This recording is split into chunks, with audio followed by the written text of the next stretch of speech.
Corinne Petit a passé beaucoup de temps à chercher un emploi avant de trouver un poste qui lui convienne. Le plus dur était que cette femme n'avait pas fait d'études et qu'elle ne pouvait donc être prise en considération que pour les offres les plus simples et les moins bien rémunérées. Au début, Corinne était même gênée d'entrer dans une banque qui lui semblait être le standard du luxe et de la richesse. Cependant, lorsqu'elle a vu un avis de recherche sur la porte d'entrée, disant qu'il cherchait des nettoyeurs, elle a décidé de tenter sa chance. Bien sûr, le chef du département n'était pas vraiment heureux que la jeune femme ait déjà un enfant qu'elle élevait sans mari. Mais d'un autre côté, l'homme a parfaitement compris que la mère célibataire avait vraiment besoin d'un emploi et donc, après avoir réfléchi une seconde, il a approuvé sa candidature. Maintenant, je peux enfin offrir à ma petite Anne son jus de fruits préféré et quelques pâtisseries, a pensé Corinne en rentrant chez elle. La jeune mère louait une petite maison dans la banlieue de Détroit, ce qui lui coûtait la plupart de ses revenus. Heureusement, la propriétaire habitait à côté et ne voyait pas d'inconvénient à garder Anne pendant que sa mère allait d'une entreprise à l'autre pour trouver du travail. Martha était une vieille femme gentille et douce qui, malgré son âge avancé, essayait toujours d'aider la malheureuse jeune femme qui n'avait pas de famille et avait grandi dans un orphelinat. Corinne ne se souvenait pas de sa petite enfance. Tout ce qu'elle savait par les gardiens, c'est qu'elle s'était retrouvée à l'orphelinat, presque immédiatement après sa naissance. On disait que la mère de Corinne était morte après l'accouchement et qu'il n'y avait personne d'autre pour s'occuper du bébé. La femme n'a jamais connu son père biologique et ne pouvait que deviner qui il était dans la vie réelle. Donc je suppose que je suis sur les traces de ma mère. La malheureuse n'arrivait pas à comprendre pourquoi son petit ami l'avait quittée peu de temps avant la naissance de leur fille. Glenn Stewart était probablement une mauvaise personne qui avait peur des responsabilités et avait décidé de se protéger d'un tel fardeau. Corinne n'avait pas peur de travailler dur et était plus que prête à transpirer pour réussir. À la surprise de Corinne, son premier jour de travail a été plutôt désagréable. C'était principalement parce que les employés de la banque traitaient la nouvelle femme de ménage avec une pointe de dédain. Ils pensaient qu'elle gaspillait sa jeunesse dans un travail aussi peu rémunéré. Au début, la plupart des employés de la banque ne connaissaient pas le nom de la nouvelle femme de ménage et préféraient ne pas la remarquer dans l'agitation qui règne dans la plupart des institutions financières. Cependant, lorsque la banque a commencé à briller par sa propreté et sa fraîcheur, le personnel a commencé à apprécier le zèle de Corinne Petit. Sa persévérance et son assiduité ont été particulièrement appréciées par Roux Pierre, qui travaillait comme directeur de cette banque depuis plusieurs années. Vous êtes une vraie magicienne, Corinne, grâce à vous mon géranium a fleuri, pour la première fois depuis 3 ans. Pierre remarqua et regarda chaleureusement la nouvelle employée. En même temps, le directeur n'arrivait pas à comprendre pourquoi le visage de Corinne lui rappelait quelqu'un. Mais Roux Pierre avait beau y penser, il n'arrivait pas à comprendre ce qui lui semblait familier, donc après avoir chassé les pensées ennuyeuses, le directeur ferma le bureau et se dépêcha de rentrer chez lui, où sa jeune épouse attendait impatiemment son retour. Roux et Lilou se sont rencontrés il y a 3 ans, et malgré leur différence d'âge de près de 30 ans, ils ont décidé de se marier en un mois seulement. Épris de la beauté de sa jeune épouse, Roux Pierre semblait avoir trouvé le bonheur même dont il avait rêvé pendant de nombreuses années de sa vie de célibataire. Bien sûr, de nombreuses connaissances du banquier ont exprimé leur inquiétude, affirmant que la jeune femme ne l'avait épousé que pour son argent. Mais l'homme était aveuglé par l'amour et il a choisi de croire que ces affirmations n'étaient que des spéculations d'envieux qui n'avaient pas réussi dans la vie comme lui. Au cours du dîner, Roux racontait souvent à sa femme sa journée au bureau et ce qui s'était passé à la banque ces derniers temps. Bien sûr, en tant que directeur, il ne pouvait pas ne pas mentionner la nouvelle femme de ménage qui faisait de véritables miracles au bureau. De plus, Roux n'oubliait pas de mentionner comment Corinne avait transformé son propre bureau, qui était maintenant rempli de diverses plantes, partageant malheureusement l'information sur la femme de ménage avec sa femme. Qui est cette nouvelle beauté au bureau? Elle a manifestement des projets, et elle a commencé par charmer mon mari. Elle veut probablement me le voler, et il est si crédule qu'il ne s'en rendrait même pas compte. Il faut que j'aille au bureau voir cette femme de ménage moi-même, pensa Lilou. En vérité, à 25 ans, Lilou avait déjà clairement compris ce qu'elle voulait dans la vie. Elle n'était donc pas prête à renoncer à son statut et à la liberté financière que lui procurait son mari banquier d'âge mûr. Au fond, Lilou n'avait manifestement aucun sentiment pour Ro. Elle a même commencé une liaison immédiatement après le mariage, passant du temps avec son amant chaque fois que son mari s'absentait pour de longs voyages d'affaires. C'est pourquoi l'épouse rusée sentait que la nouvelle femme de ménage allait menacer sa position dans la vie de Ro. Pendant ce temps, Corinne Petit continuait à faire un excellent travail sans même s'en rendre compte. Elle avait déjà réussi à se faire un ennemi de la jeune épouse du directeur. En discutant longuement avec Pierre Ro, la jeune femme s'est rendue compte qu'elle se sentait très à l'aise avec cet homme intelligent et sympathique. Je n'arrive pas à me défaire de l'impression que je vous ai déjà vu quelque part, Corinne, mais je n'arrive pas à savoir où, dit le banquier en souriant. C'est très improbable, Pierre. J'ai grandi dans un orphelinat. La gardienne a dit que ma mère était morte en accouchant. Corinne répondit par un soupir triste. Bien sûr, la femme comprit parfaitement qu'elle n'avait rien en commun avec le riche banquier. Elle vivait dans deux mondes complètement différents. Le premier mois passa très vite et Corinne reçut enfin son premier salaire. Bien sûr, ce n'était pas grand-chose.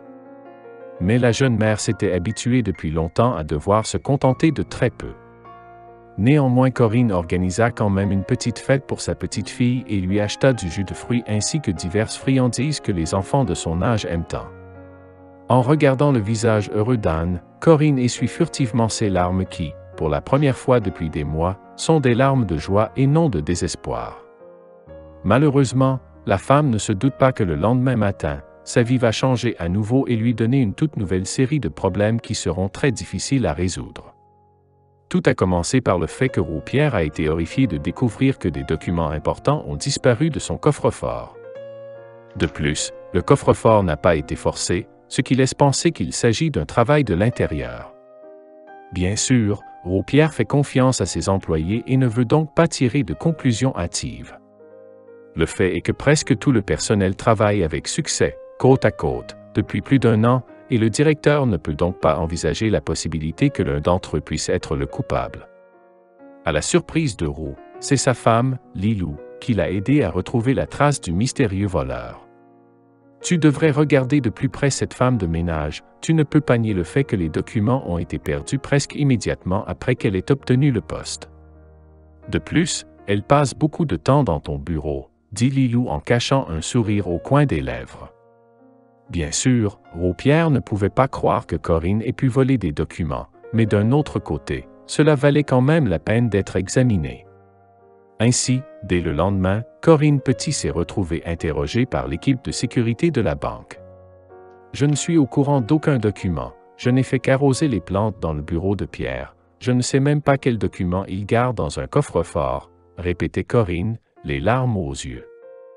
Pourtant, suivant les suggestions de l'épouse du directeur, l'équipe de sécurité accusait toujours la malpropre de vol.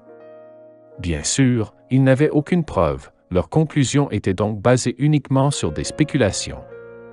Corinne Petit n'ayant rien avoué, elle a été suspendue temporairement de son travail jusqu'à ce que la situation soit résolue. En même temps, la femme cherchait naïvement un soutien dans les yeux de Pierre, qui au fond ne croyait pas vraiment qu'elle était coupable. L'idée qu'une femme aussi douce et gentille puisse se révéler être une voleuse sournoise ne semblait pas plausible au directeur. Je dois aller au fond des choses. Si elle est coupable, nous la punirons et sinon je lui présenterai personnellement mes excuses. En homme avisé, le banquier savait qu'il ne pouvait pas faire entièrement confiance à l'équipe de sécurité de la banque. Il a donc décidé de faire appel à un enquêteur indépendant pour examiner la situation. Pierre n'a pas hésité à payer une somme substantielle pour le service de Pi, car il était sûr que le Pi serait certainement capable de gérer la situation et de trouver le vrai coupable. L'enquête a duré environ 1 semaine. On ne peut que deviner ce que la pauvre femme de ménage a dû subir pendant ce temps.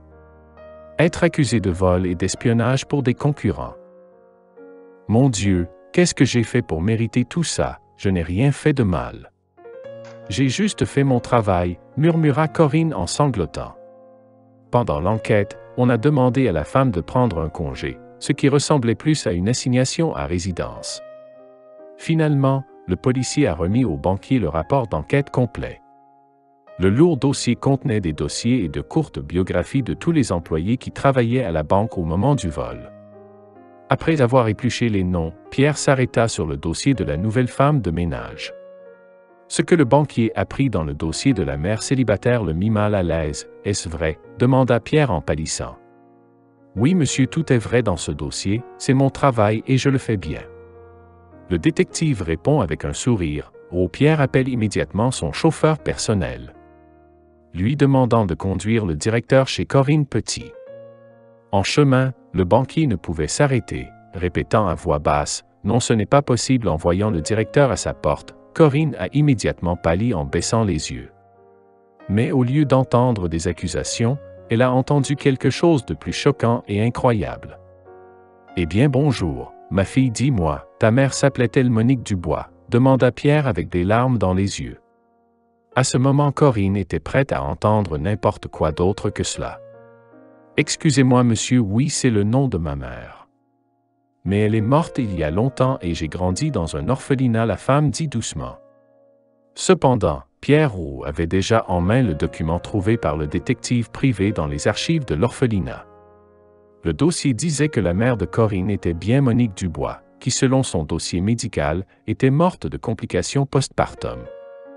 Peu de gens savaient que le premier et seul amour de Pierre était Monique Dubois. Malheureusement, sur ordre des riches parents Roux, les jeunes gens ont été contraints de se séparer, ce qui a ruiné leur projet d'un avenir heureux ensemble.